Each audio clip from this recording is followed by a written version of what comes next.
Nap time should be an anticipated point during the day where you know you're going to get a solid 1 to 2, preferably 1.5 to 2 quiet hours to yourself. Now, if your baby is not taking long naps yet, then I'm going to teach you how to get your baby to consolidate their naps so they're only taking 2 to 3 naps a day, depending on their age, and they are stretched longer so that they are getting more restorative sleep. Now, if your baby is taking cat naps throughout the day, then this video is definitely for you. Make sure you stay tuned all the way to the end. Welcome back to my channel. If you're new here, my name is Missy. I am a certified pediatric sleep consultant and owner of Slumber and Bloom. I work one-on-one with families to help improve their family's sleep situation. Now let's jump right in with fact number 1 about baby naps. They are going to take practice. Naps are processed in the brain completely differently than nighttime sleep, so it's going to take a completely different part of their brain to process the naps than it does with nights. Now, it should also be noted that your child should be sleeping more consolidated stretches through the night before you focus on naps. One mistake that I often see my clients making is that they say that they really try to sleep train during naps first, and nights were still a disaster. You need to make sure that your nights are in order, sleeping through the night, or just consolidated sleep through the night, waking up for only necessary feedings and then going straight back to sleep, and then we can work on the naps. The second thing that we need to talk about is your nap time routine. Equally as important as having a bedtime routine, you need to have a nap time routine. Make sure you have the same wind down routine before every nap. This can mean you change your baby's diaper and then you read a couple stories, maybe you sing a couple songs, and then you cuddle, and then it's time to be put in the crib while they are still awake. We are not nursing to sleep, we are not rocking to sleep, we are not bouncing on a dang exercise ball to fall asleep. We're not doing any of those things. You're putting your baby in the crib while they're still awake. This is going to help them connect their sleep cycles around that 30 to 45 minute mark. So if your baby is taking those cat naps,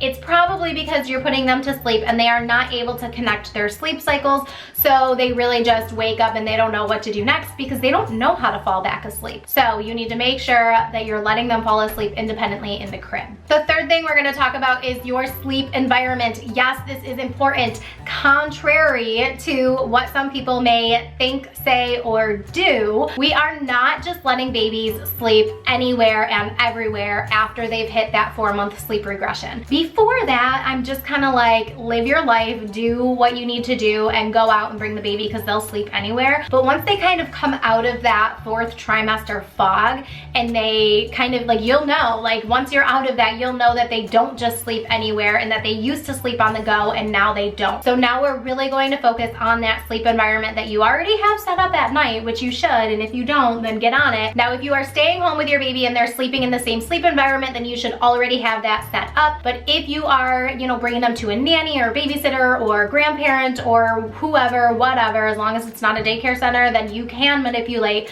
the sleep environment. Make sure you have the blackout curtains. It is the most important thing for naps. Have the blackout curtains. Figure out a way to black out the room. I have blackout easy window covers linked in the description box down below because they are my favorite. I can also link a travel blackout solution for you as well, but I love the blackout easy window covers if you can swing it wherever your baby will be napping. You also need to make sure that they have white noise and that it is about 60 60 decibels during the day. Keep the white noise on continuously through the duration of the entire nap and not just that initial 15-20 minutes as they're falling asleep. They're going to need that white noise when they are transitioning to another sleep cycle mid-siesta, so that instead of taking that 30-minute nap, they are taking 60 to 90-minute naps. You also want to make sure that if your baby is wearing a sleep sack at night, they need to be wearing the same sleep sack during the day. Number 4, you need to make sure that you are having minimal interaction with your child. Since nap time sleep is a little bit harder, there's less drive to sleep,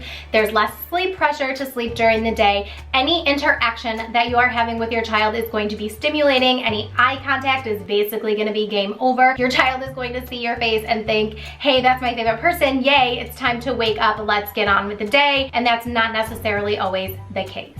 So frequently going in and checking on your baby or trying to shush pat them to go to sleep is not going to be very effective during the day, and it might be a little bit better during the night, but just keep that in mind when you are considering how you're going to sleep train. Item number 5 is that you need to make sure that your child is on a consistent schedule, that they are having their naps at the same time every day. This is more important for babies who are over 6 months old, but anything younger than that, you need to make sure you're following the wake window schedule, but still try to keep nap number 1 at the same exact time every single day. I generally tell my clients to get their baby awake at 7 a.m. every single day so they can always have that very first nap at 9 a.m. every single day. This is going to help their circadian rhythm, it's going to help their melatonin production, and it's going to help them fall into the routine of when it's time to sleep and when it's time to play. Item number 6 is to make sure that however you respond to wake-ups during the middle of the night, or even just your baby's initial falling asleep at the beginning of the night,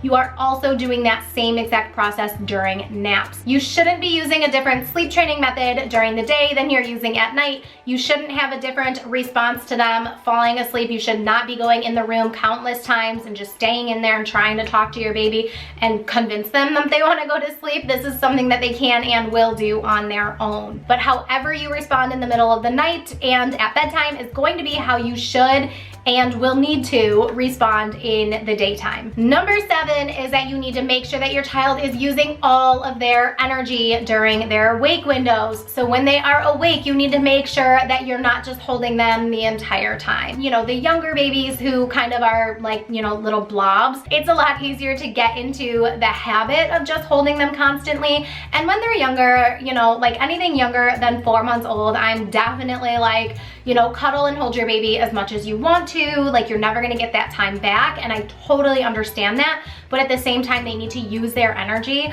so that they're tired enough and they've built enough sleep pressure so that when it's time to go to sleep, it's time to go to sleep, and it makes things so much easier. So have that cuddle time during your nap time routine, during your bedtime routine, and right when they wake up is a great time to get like 10 to 20 minutes of those precious like sleepy cuddles. I love the sleepy cuddles, they're my favorite. But make sure that like for the younger babies, you're doing tummy time. For the older babies, you're giving them like activity things to do. Give them toys scattered around them so that they're reaching and using their muscles and using all of that energy. Number 8 is that you may need to utilize crib hour. Now, if you're not familiar with what crib hour is, I'm not going to go into it in this video, but it is a very important part to extending naps. So check out that video as soon as you're done watching this one to kind of connect the dots between getting your kid to take longer naps and using crib hour. Number 9 is to make sure that your child is not hungry, and the way that you need to do this is being on an eat, play, sleep routine.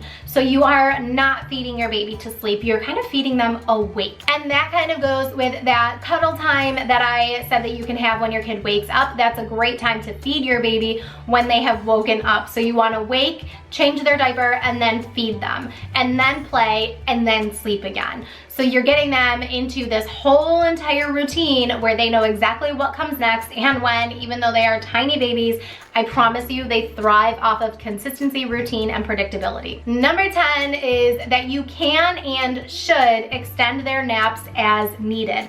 Now, if your baby wakes up after about 30 minutes and you give them 10 to 20 minutes to try to fall back asleep on their own and they will not, I would prefer that for a 2-week span of time that you extend their nap as needed. So that might mean that you need to go in there and shush pat them back to sleep, or you may need to hold them and let them get another sleep cycle in so that they are not overtired. An overtired baby is just a crappy situation for everyone. So while you're teaching your baby how to extend their naps and take better naps during the day, then you can extend their naps as needed. But like I said, for like a 2-week period of time, I do not want you getting into a pattern or a habit of having to extend their naps. I hope that you enjoyed this video. For more free baby sleep tips, check out the free guide in the description box down below. Did I say it's free? I said it's free, so make sure you grab that free guide, subscribe to my channel. Don't forget to check out the crib hour video after you finish this one, and